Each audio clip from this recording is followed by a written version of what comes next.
할렐루야. 2020년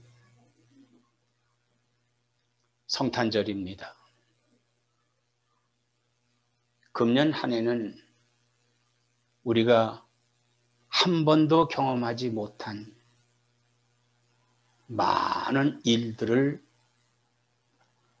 경험한 한 해입니다.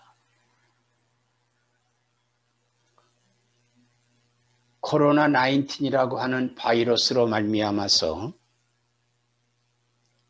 사람과 사람이 격리되는 그야말로 락다운이 되는 이런 속에서 한 해를 우리가 보내게 됐습니다. 우리 하나님께서는 가장 기뻐하시는 것이 예배인데 우리 사랑하는 성도들은 하나님이 기뻐하시는 그 예배를 드리기 위해서 예배 처소로 모이는 것이 금지되는 그러한 경험을 했습니다. 그래서 하나님께서 우리에게 시험을 주시는데 피할 길을 주신다고 하셨지요. 그래서 화상으로 예배를 드리고 혹은 인터넷으로 예배를 드림으로 인해서 그래도 성도들이 예배를 하나님께 드렸습니다. 이 예배라고 하는 것은 하나님이 가장 기뻐하시는 거예요. 그래서 우리가 하나님을 가장 기쁘시게 해드릴 수 있는 것은 이 예배인데, 자, 우리가 이렇게 예배를 드리지 못한다고 할 때 얼마나 하나님께서 마음이 아프셨겠는가라고 하는 것을 생각해 봅니다. 그러나 반면에 우리는 이러한 어려움 속에서 하나님의 깊으신 뜻을 발견할 수 있는데 그것은 뭡니까? 예수님께서 우리들에게 말씀하셨습니다. 세상 끝날에 내가 너의 믿음을 보겠느냐라고 했어요. 두 사람이 매를 갈다가 한 사람은 데려감을 당하고 한 사람은 그대로 있다고 그랬어요.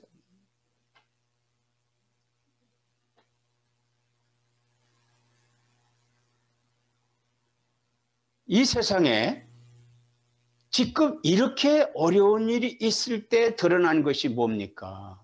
드러난 것은 뭐예요? 참 믿음이 드러나는 겁니다. 참된 믿음이 드러나고 있는 거예요.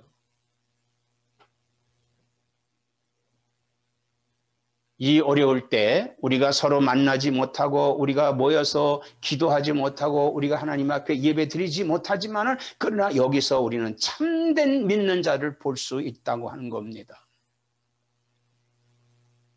사랑하는 여러분들,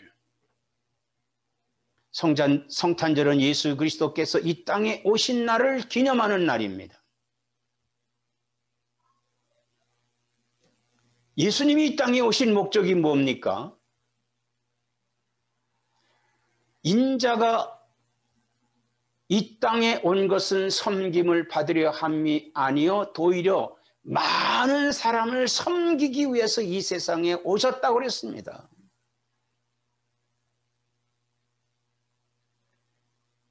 예수님이 우리를 섬기시는 것은 대속물로 주기 위해서 오셨다는 겁니다. 구약의 성도들은 하나님께 제사를 드릴 때 희생의 제물을 들고 가서 제사를 지냈습니다. 그러나 오늘의 우리는 하나님 앞에 예배를 드릴 때 무엇으로 예배를 드립니까? 무엇으로 예배를 드립니까? 우리가 하나님 앞에 드릴 수 있는 제사는 예수 그리스도의 구속의 보혈로 하나님 앞에 예배를 드리는 겁니다. 이것이 참된 예배입니다. 그래서 구약 성경은 예수 그리스도의 오심을 예언한 책이요. 구약 성경의 제사법은 예수 그리스도의 구속에 대한 것을 예시한 제사입니다. 제도입니다. 제사의 제도입니다. 그 구약 성경이 이루어지기 위해서 2000년 전 당시의 세상 주관자인 로마의 황제 가이사 아구스토가 호정령을 내림으로 인해서 이스라엘은 모든 사람들이 각자 고향에 가서 호적을 하게 됩니다. 여러분이 호적이라고 하는 것은 왜 합니까? 인구조사를 하는 것은 인구수를 따라서 젊은 병력을 병력에 대한 어떠한 그 병력에 대한 것을 발췌하고 또 세금을 걷어들일 것을 보고 또 여러 가지 그 유동성 이런 것들을 보는 것이 그 인구조사 아닙니까? 그러나 세상을 주관하시는 하나님은 세상 주관자들을 통해서 하나님께서 하신 말씀을 이루기 위해서 이 호정령도 당시에 이루어지게 된 겁니다. 당시에 이스라엘은 로마가 점령하고 있었습니다. 헤롯이라고 하는 가짜 왕을 세워서 이스라엘의 왕을 삼았습니다. 그런데 동방 박사가 찾아가서 이스라엘의 왕이 나셨다고 하는데 어디에 나셨느냐? 우리가 경배하러 왔으니 알려달라고 했습니다. 이때 헤롯 궁정은 난리가 났지요. 백성들도 소동을 일어났습니다. 그러니까 헤롯은 당시의 제사장들과 서기관들을 불러서 성경에 메시아가 어디서 나느냐, 임금이 어디서 나느냐, 베들레헴이라고 이렇게 말하자 이 베들레헴에 바로 예수 그리스도께서 이 베들레헴에서 탄생하신 것입니다. 이것은 뭐예요? 성경을 이룬 겁니다. 성경을 이룬 거예요. 왜 이 성경을 이루었느냐? 바로 하나님께서 이 세상에 예수님을 보내신 것은 예수님을 십자가에 인류의 죄를 대신해서 죽게 하시고 그리고 이 사실을 믿고 순종하는 사람들이 구속함을 받아서 하나님께 예배 드리게 하기 위해서 그리고 하나님은 그 예배를 통해서 기뻐하시고 예배를 통해서 우리와 만남을 갖게 하시기 위해서 예수님을 이 세상에 보내신 것입니다. 이 예배를 받으실 수 있게 됐으니 얼마나 하나님 기쁘십니까? 그래서 그 당시에 하나님께서 천사를 통해서 양을 치고 있는 목자들에게 이 예수 그리스도의 탄생 소식을 알립니다. 주님의 한 천사가 그들에게 나타나고 주님의 영광이 그들을 두루 비추니 그들은 몹시 두려워하였다. 천사가 그들에게 말하였다. 두려워하지 말아라. 나는 온 백성에게 큰 기쁨이 될 소식을 너희에게 전하여 준다. 오늘 다윗의 동네에서 너희에게 구주가 나셨으니 그는 곧 그리스도 주시니라. 너희는 한 갓난 아이가 포대기에 쌓여 그 위에 뉘어 있는 것을 볼 터인즉 이것이 너희에게 주는 표징이다. 갑자기 그 천사와 더불어 많은 하늘의 군대가 나타나서 하나님을 찬양하여 말하였다. 더없이 높은 곳에서는 하나님께 영광이요 땅에서는 주님께 좋아하시는 사람들에게 평화로다. 이 소식을 전하면서 하늘에서 큰 영광의 천사들의 찬송이 들려 퍼졌습니다. 그래서 이 천사가 이 음성을 듣고 이제 베들레헴 예수님이 태어난 그곳에 가서 그 아기 예수님을 경배했다고 성경은 말하고 있습니다.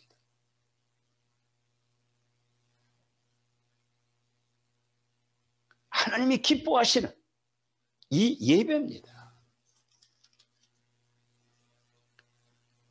우리 인간에게 또 하나님께는 영광이요, 땅에서는 주님께서 좋아하시는 사람들에게 평화로다 그랬어요. 평화. 이 예수님이 오심으로 말미암아 세상에 평화가 이루어진다고 하는 거예요. 평화라고 하는 것이 뭡니까? 평화는요, 인간의 삶에서 가장 갈망하는 것이 평화입니다. 진정한 평화가 여러분 무엇입니까? 여러분, 우리가 어린아이들을 보면은요, 이 아이들이 가장 원하는 것이 무엇인지 아세요? 아이들이 원하는 것은 맛있는 거, 또 장난감, 또 뭐 게임기 같은 이런 걸 좋아하는 게 아니에요. 원하는 게 아니에요. 이 아이들이 가장 원하는 것은 평화입니다. 그러면 이 아이들에게 평화가 이루어지는 것은 어떻게 이루어집니까?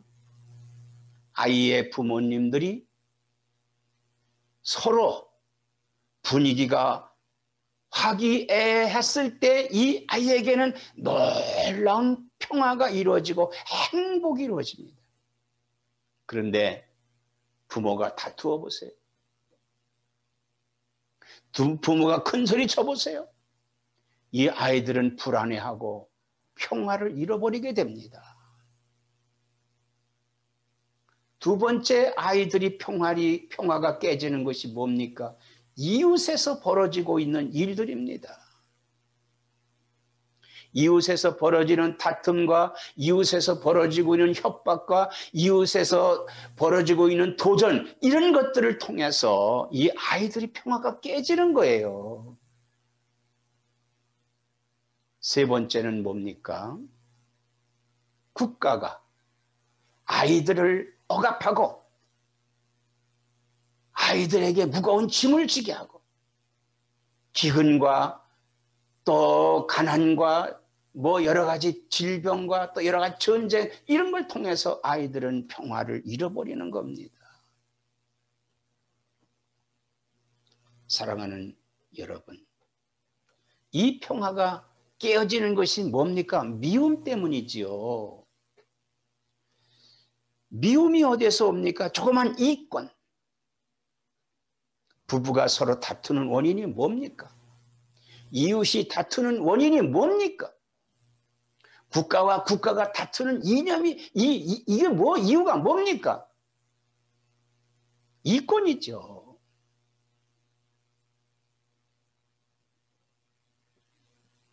더 우리에게 가장 불행을 주는 것은 이데올리기입니다.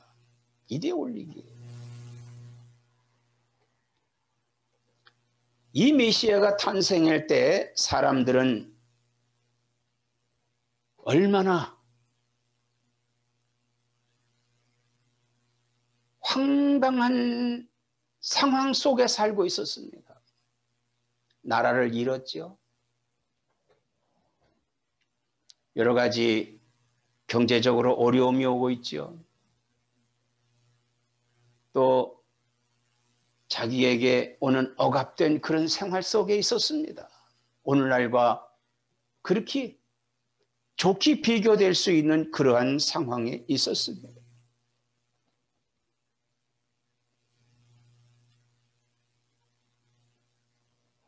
바로 이 메시아가 이 세상에 오신 것은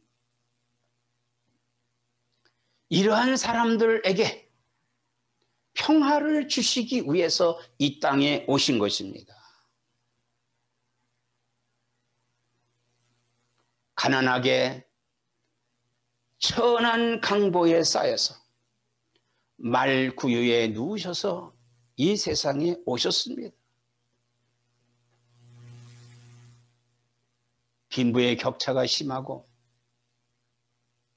여러 가지 권력과 다툼 속에서 참 어려움 속에 있는 그런 사람들에게 희망과 소망을 주고 평화를 주시기 위해서 예수님은 이 세상에 오신 겁니다. 그는 다스리시기 위해서, 억눌리고 눌린 자를 다스리기 위해서 이 세상에 오셨습니다. 우리는 그분의 통치를 받아야만 되는 것입니다. 지금 이 세상에는 주님께서 주시는 평화의 복음이 비치고 있습니다. 오늘 우리들의 주변에 일어나는 일들 두려워할 것 없습니다.